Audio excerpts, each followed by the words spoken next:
Welcome back. This is part 3 in the wrap-up of my chat with María Tomás-Keegan. María is the creator of Transition and Thrive with María. She's a best-selling author, inspirational workshop facilitator, and certified life coach. She's also one of the co-authors for the new book, From Resilience to Brilliance.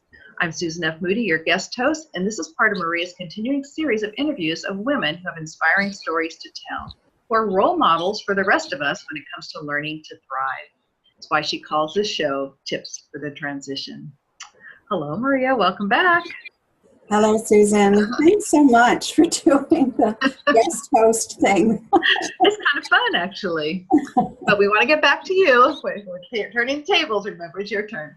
And you've been sharing about the losses you've experienced from a young age, including your mom and 2 older brothers, whom you lost just a few months ago. And I'm sure our hearts all go out to you, hearing that you lost them so closely together. Thank you. And today we kind of promised the best for last. And so María, I want you to kind of share with us some of the lessons that you've learned from their loss. And tell, is there a silver lining behind there somewhere? Silver linings. I do believe in those. It's interesting that you asked that question. I believe there is a silver lining. And I believe, I said it the other day in the last episode. I believe the silver lining is in finding the gift that those we have lost have left for us.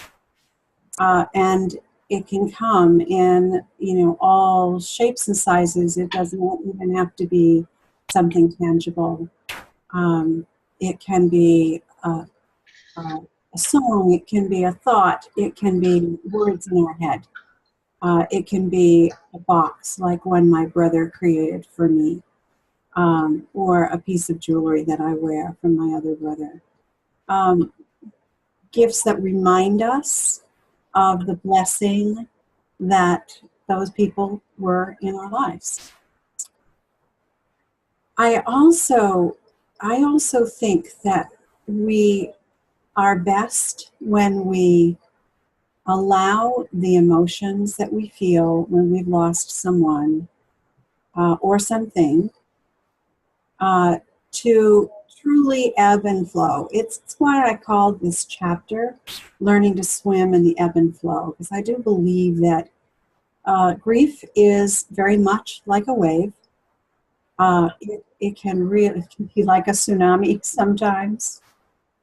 And it can be gentle at others. It can cause turmoil, or it can, cause us to tear up.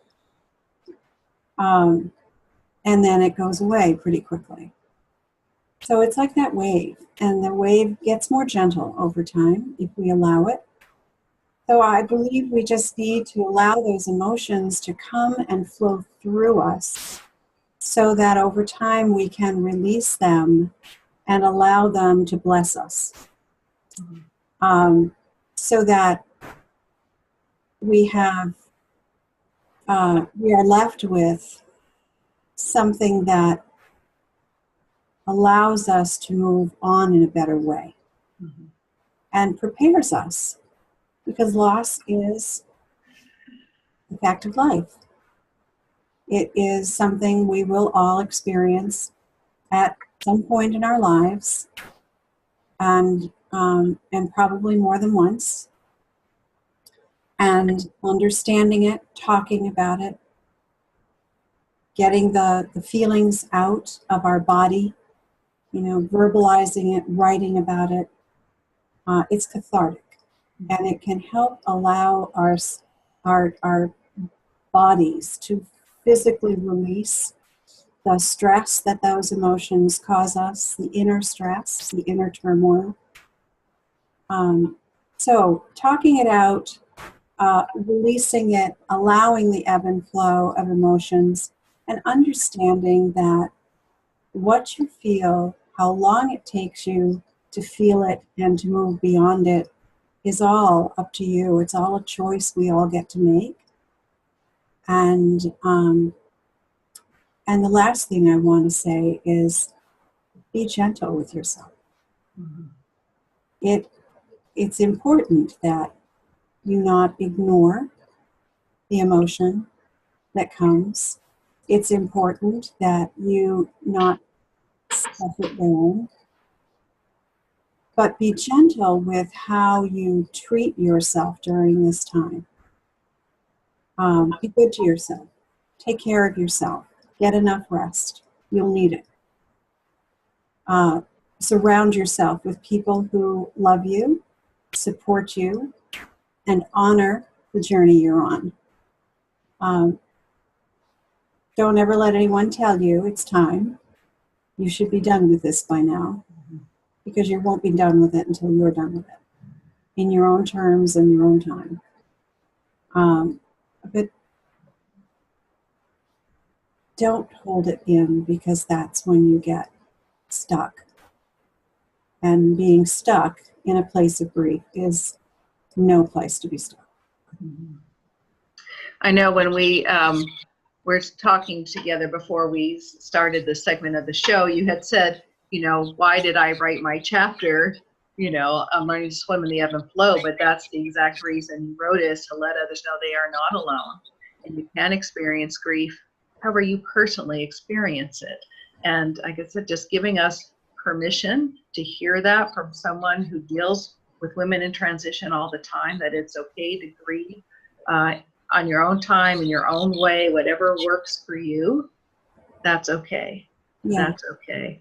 And just hearing that just makes you take a deep breath and say, okay, it's going to be okay. So really, thank you for sharing, that perspective on it, on grief and loss. Yeah, thank you for allowing me the opportunity, Susan.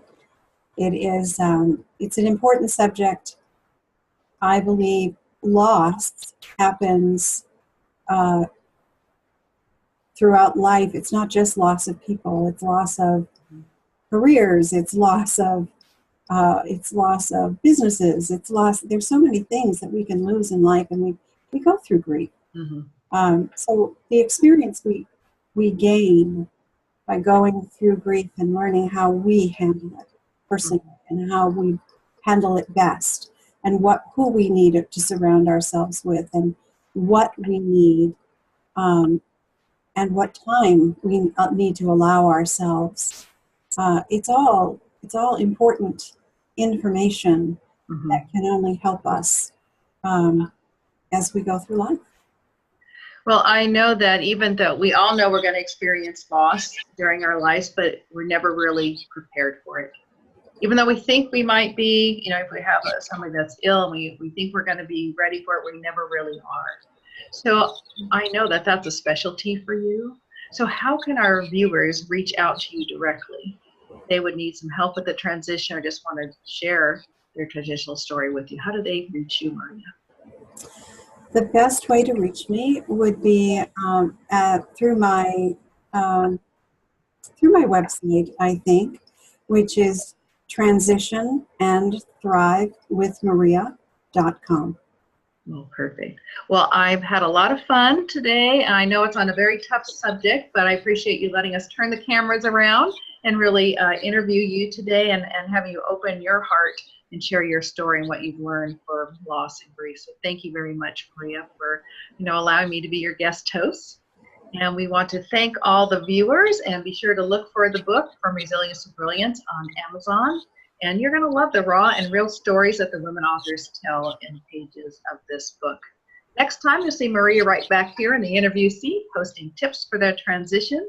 I'm Susan F. Moody, and I've been your guest host. Thank you so much, Maria, for allowing me to host and for being my guest today.